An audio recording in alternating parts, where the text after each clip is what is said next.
नमस्कार दोस्तों, आप सभी का एक बार फिर से क्वालिटी एजुकेशन पर हार्दिक स्वागत है।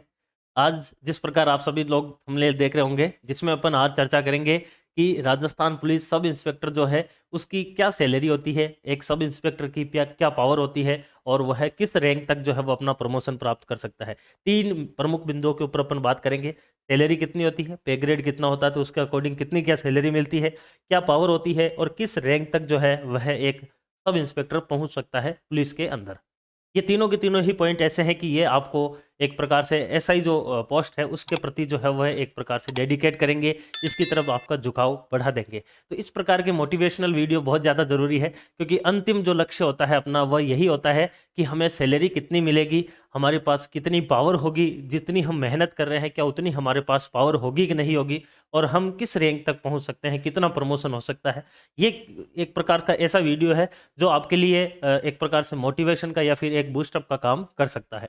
देखिए, राजस्थान पुलिस सब इंस्पेक्टर, पिछली वीडियो के अंदर अपन ने बात की थी कि एसआई की भर्ती जो है वो कब तक आ सकती है, एसआई की जो भर्ती है वह कितने पदों पर आ सकती है, उसके लिए जो तैयारी है वह कब शुरू करनी है, कैसे करनी है, और जो आपके जनरल क्वेश्चन थे उसके ऊपर चर्चा की है। अगर वो वीडियो नहीं देखी है तो आप उसको जो है वह अपने चैनल के ऊपर जाकर वहां से देख सकते हैं। उसके बाद में इस वीडियो के ऊपर आप जो है वो देखिए कि अपन सबसे पहले बात करेंगे कि एसआई की जो सैलरी है वह कितनी होती है, क्योंकि सबसे इंपॉर्टेंट चीज़ किसी भी व्यक्ति के लिए जो है वो सैलरी होती है, वाकई में होती है, चाहे वह प्राइवेट सेक्टर में हो चाहे वह गवर्नमेंट एम्प्लॉय हो, सभी के लिए ये ज़रूरी होता है कि हमें सैलरी कितनी मिलेगी, क्योंकि खर्चा जो है वो इसी से ही चलने वाला है और किसी से नहीं चलेगा।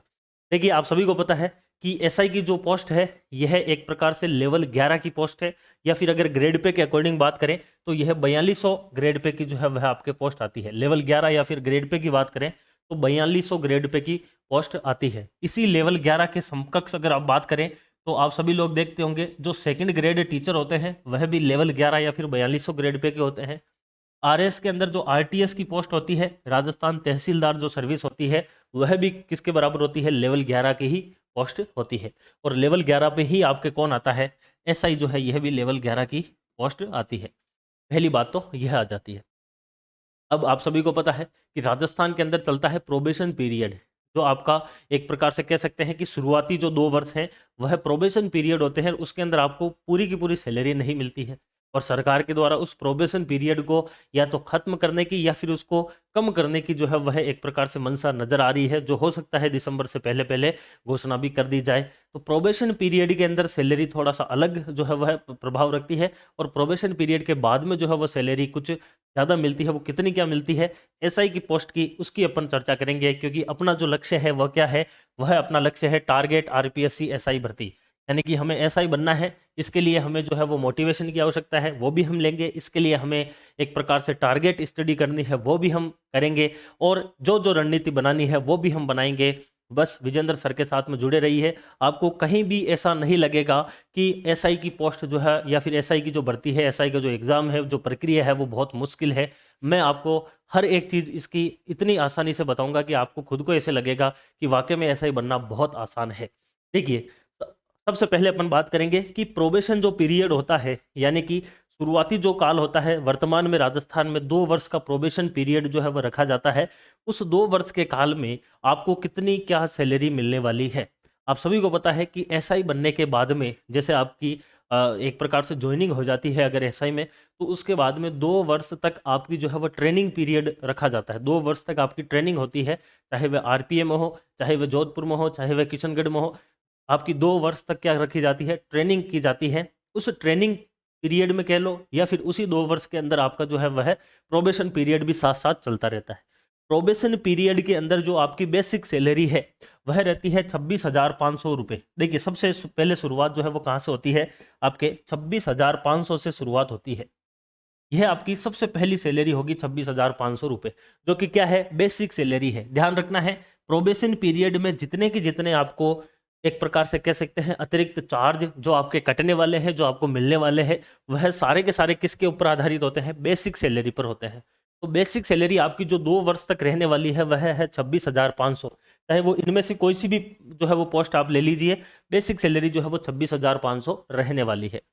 अब इस 26,500 के अंदर से अगर अपन बात करें, सबसे पहले कटौती होती है बेसिक पे का जो है वो 10% करता है एनपीएस की कटौती। एनपीएस है न्यू आपके पेंशन स्कीम, जो कि सरकार के द्वारा इस बार ओपीएस ओल्ड पेंशन स्कीम को वापस लागू कर दिया गया है। अब वो नए उसके अपडेट जो है वो कब तक के आते हैं उसके बाद में अपन देखने को मिलेगा कि इसके अंदर कुछ चेंजेस आ सकते हैं। अभी तक अगर अपन बात करें तो एनपीएस के अकॉर्डिंग जो बेसिक सैलरी है उसका 10% जो है वो आपके कटता है, यानी कि 26,500 का 10% का मतलब 2650 या फिर 2,650 रुपए आपके क्या होते हैं, इसमें से माइनस हो जाते हैं। ठीक है, ये माइनस होने के बाद में प्रोबेशन पीरियड की जो आपकी नेट सैलरी है, प्रोबेशन पीरियड की आपकी नेट सैलरी जो है वह हो जाती है आपके 23,800 रुपये। कितनी हो जाती है? 23,800 रुपये। यह आपकी प्रोबेशन पीरियड में मिलने वाली नेट सैलरी है, यानी कि इतने रुपए जो है वह आपको प्रोबेशन पीरियड में सैलरी के दौरान मिलने वाले हैं। अब उसके बाद में आता है 2 वर्ष के बाद में, आप सभी को पता है एक चीज और देख लीजिए, प्रोबेशन जो पीरियड होता है ये 2 वर्ष का होता है अभी तक। हो सकता है आने वाले समय में सरकार इसको कम कर दे। प्रोबेशन पीरियड के बाद कहने का मतलब 2 वर्ष के बाद जो है वह आपको कितना क्या मिलने वाला है पेमेंट। राजस्थान की कोई सी भी भर्ती हो, अभी तक 2 वर्ष का प्रोबेशन पीरियड है जिसमें आपको सैलरी कम मिलती है।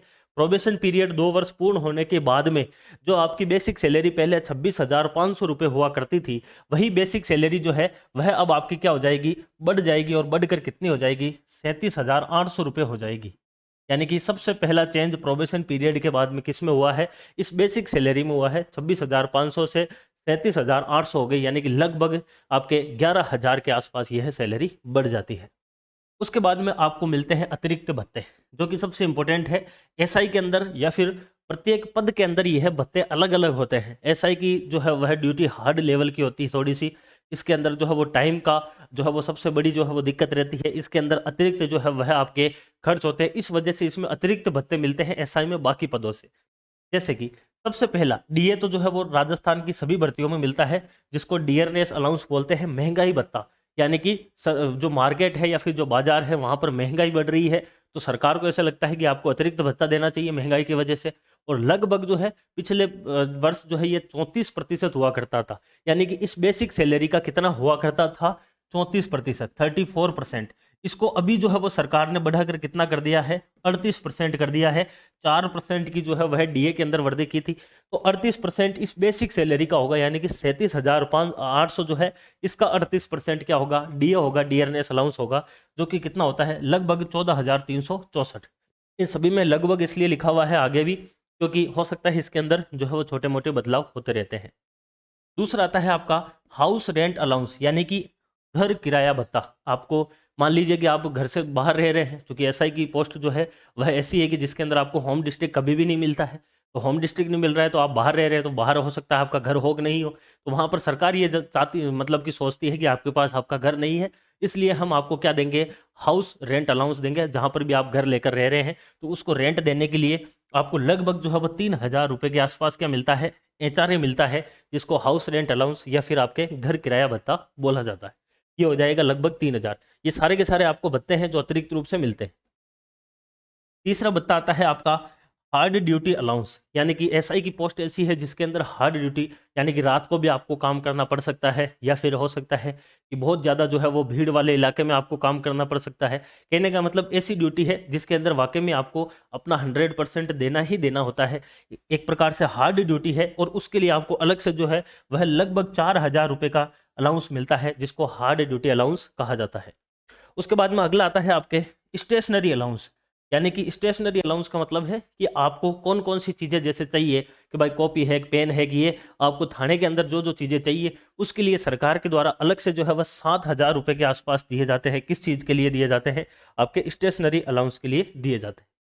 उसके बाद में अगला अलाउंस आपको मिलता है, अगला भत्ता मिलता है मेस अलाउंस, यानी कि आपके खाने पीने के लिए। देखिए सरकार रहने के लिए भी दे रही है एचआरए लगभग 3,000, और मेस अलाउंस जो है ये हर महीने सरकार के द्वारा दिया जाता है लगभग 3,600 रुपये, कि आप बढ़िया से खाना वाना खाइए। इसके लिए मेस के लिए आपको अलग से अलाउंस या फिर भत्ता दिया जाता है। ये सारे के सारे भत्ते हैं, ये बेसिक पे है।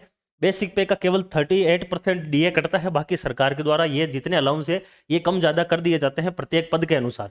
एसआई के अंदर क्या है वो अपन देख रहे हैं, हो सकता है सेकंड ग्रेड में अलग हो सकता है आरटीएस में अलग हो। उसके बाद में अगला आता है आपके ग्रॉस सैलरी। ग्रॉस सैलरी का मतलब हो गया कि जब इस बेसिक सैलरी के अंदर प्रोबेशन के बाद की बेसिक सैलरी में ये सारे के सारे भत्ते जोड़ देते हैं, तो ये लगभग आपके बन जाती है 63,488 रुपये। ये क्या है आपकी, यह है आपकी ग्रोस सैलरी। ग्रोस का मतलब सारा का सारा इसमें ऐड करने के बाद में। अब ग्रोस सैलरी के अंदर से वापस एक और कटौती होती है। वापस जिस प्रकार से यहाँ पर प्रोबेशन पीरियड के अंदर हमने कटौती की थी किस चीज़ की, एनपीएस वगैरह की, उसी प्रकार से आपके जब आप वापस किस में आ जाते हैं, प्रोबेशन पीरियड के बाद आते हैं, तब आपके वापस कटौती होगी। भाई एनपीएस की तो कटौती होगी, पहले भी हो रही थी प्रोबेशन में भी और प्रोबेशन के बाद भी होगी। तो यहाँ पर कटौती कौन कौन सी होती है, यहाँ पर एनपीएस की कटौती होती है और एनपीएस के रूप में 10% काटा जाता है आपके किसका, डीए का और बेसिक का।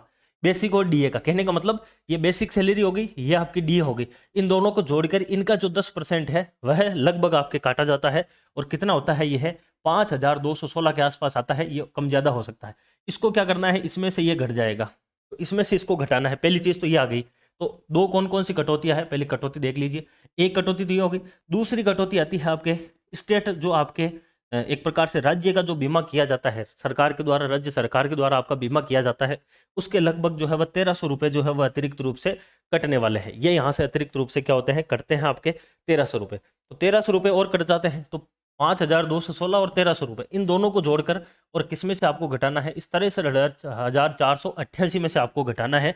तब आपको क्या मिलती है, प्रोबेशन पीरियड के बाद की नेट सैलरी मिलती है, जो कि लगभग जो है वह कितनी हो जाती है, 58,272 रुपये के आसपास हो जाती है। कहने का मतलब 2 साल में जहां आपको सैलरी प्रोबेशन पीरियड में कितनी मिल रही थी, 23,850 मिल रही थी, वही सैलरी प्रोबेशन पीरियड के बाद में जो है वह कितनी हो जाती है, आपके 58,000 के करीब हो जाती है। तो 23,000 से कितनी हो गई, 58,000 हो जाती है। यहाँ पर एक चीज़ ध्यान रखना, जो स्टेशनरी अलाउंस है ना, ये मैं बता देता हूँ, ये आपको वार्षिक रूप से मिलता है। कैसे मिलता है, वार्षिक रूप से मिलता है। हर साल का जो है वो 7,000 के आसपास मिलता है, वो ये हर महीने का नहीं मिलता है। ये आपके सारे के सारे अलाउंस है। तो यहाँ से आपके सामने जो दो सैलरी निकल कर आती है, एक आती है 58,000 लगभग 272 रुपये और एक आती है 23,850 रुपये। तो आप अगर एसआई बन जाते हैं तो एसआई बनने के बाद में प्रोबेशन पीरियड में आपकी यह सैलरी रहने वाली है 23,000 के करीब, और प्रोबेशन के बाद में आपकी 58,000 सैलरी रहने वाली है। तो जो पहला अपना क्वेश्चन था कि एसआई के अंदर जो सैलरी है यह क्या रहने वाली है, उसके ऊपर अपन ने चर्चा की है कि कितनी सैलरी होती है। तो काफ़ी अच्छी सैलरी है। इस सैलरी के अंदर आप आराम से अपना जीवन यापन जो है वो बहुत आराम से कर सकते हैं। आराम से नहीं, बहुत आराम से कर सकते हैं, क्योंकि पावर भी इसमें अतिरिक्त रूप से आपको और मिलती है, जहाँ से जो है वो सरकार के द्वारा आपको कई सारी जिम्मेदारियाँ दी जाती हैं। जो 2 स्टार देते हैं वो केवल दिखाने के लिए नहीं होते हैं कि आपके कंधे के ऊपर इधर दो और इधर दो जो है वो स्टार है, वो लोगों को दिखाने के लिए है, या फिर रील्स बनाने के लिए है, या फिर लोगों को जो है वो एक प्रकार से वर्दी पहन के मोटिवेशन देने के लिए है। नहीं, उन 2 स्टार का मतलब क्या है, उनका मतलब है कि आप अपने थाने क्षेत्र के अंदर, आप अपने कार्य क्षेत्र के अंदर उस 2 स्टार का जो वजन है वो है आप उठाइए। उस क्षेत्र के अंदर जो भी अपराध हो रहे हैं उनको शून्य कीजिए, जो भी अपराधी पनप रहे हैं उनको समाप्त कीजिए, या फिर जो अपने देश के जो नागरिक हैं उनकी सुरक्षा करना आपका मुख्य कर्तव्य है। जो भी नियम कानून है उनको पालन करवाना आपका मुख्य कार्य है पुलिस का, ना कि अन्य प्रकार के कार्य। तो उसकी वजह से सरकार आपको क्या देती है, यह सैलरी देती है, ना कि उस चीज़ को दिखाने के लिए। अगली चीज़ आती है कि एसआई की क्या पावर होती है। देखिए, एसआई की जो पावर है बेसिकली आप सभी को पता है, 2 साल तक जो आपके ट्रेनिंग पीरियड होता है उसमें कोई पावर नहीं होती है। उसमें पूरी तरह से उनको ट्रेंड किया जाता है कि आपको कौन कौन से काम जो है वो फील्ड में जाने के बाद में करने होंगे, कैसे कैसे करने होंगे। पावर जो है वह फील्ड में आने के बाद में एक एसआई को मिलती है। पावर क्या मिलती है आप सभी को पता है। जब अपन बात करते हैं कि राजस्थान के अंदर जो भर्तियां हैं उसमें सबसे नीचे जो है एक भर्ती आती है जिसको बोलते हैं अपन कांस्टेबल।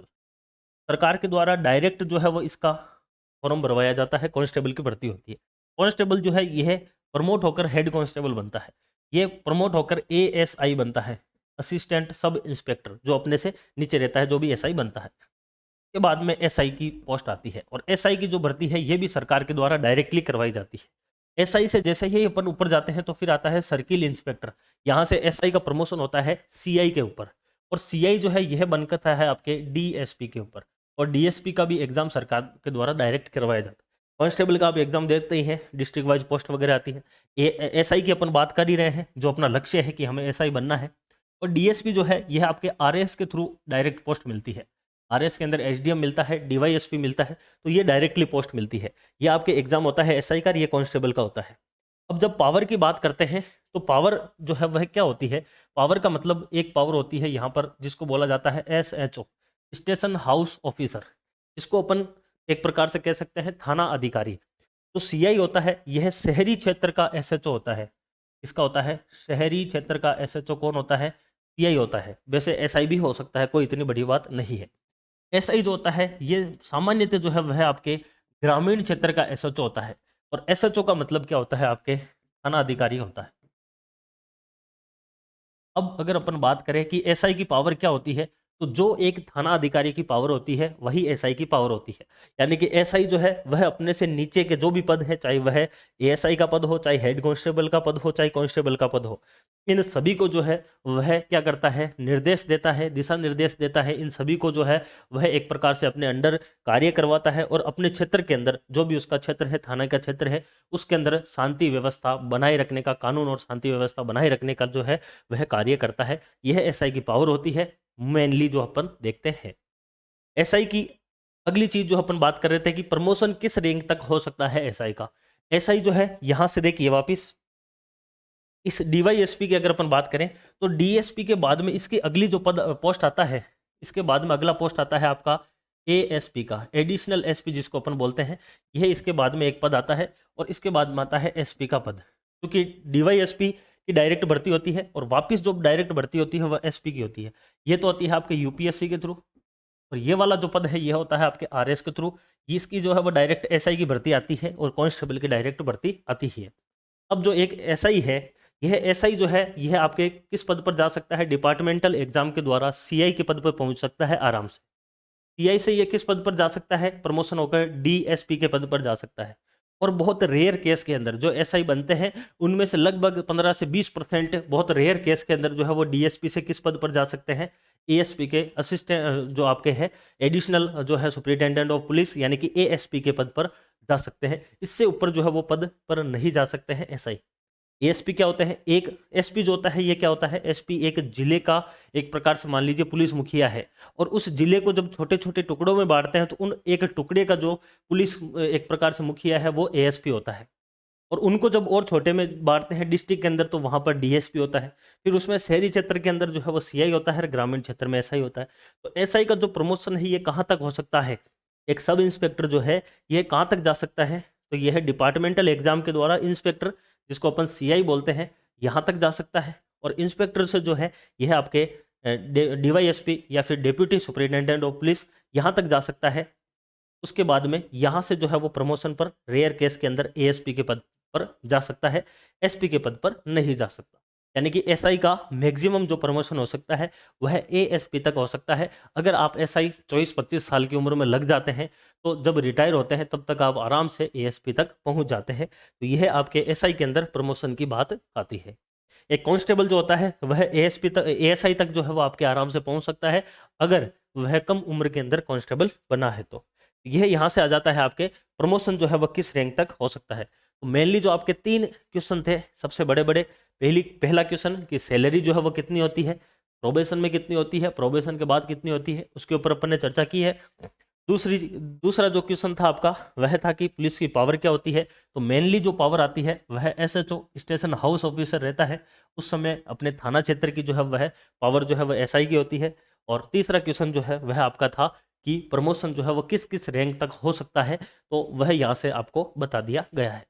और भी इनके अलावा अगर आपके कोई क्वेश्चन है, इन क्वेश्चन के अलावा यदि आपके कोई और क्वेश्चन है तो आप कमेंट बॉक्स में जरूर लिखिए। उसके ऊपर भी मैं आसानी से जो है वह आप जैसे मान लीजिए कि 10-15 लोग अगर बोल रहे हैं कि सर इस चीज़ के ऊपर हमें बताइए कि एसआई के अंदर ये कैसे होता है, क्या होता है, तो आप कमेंट के अंदर जरूर लिख के बताना है कि आपको और किस चीज़ के बारे में जानकारी चाहिए एसआई के बारे में।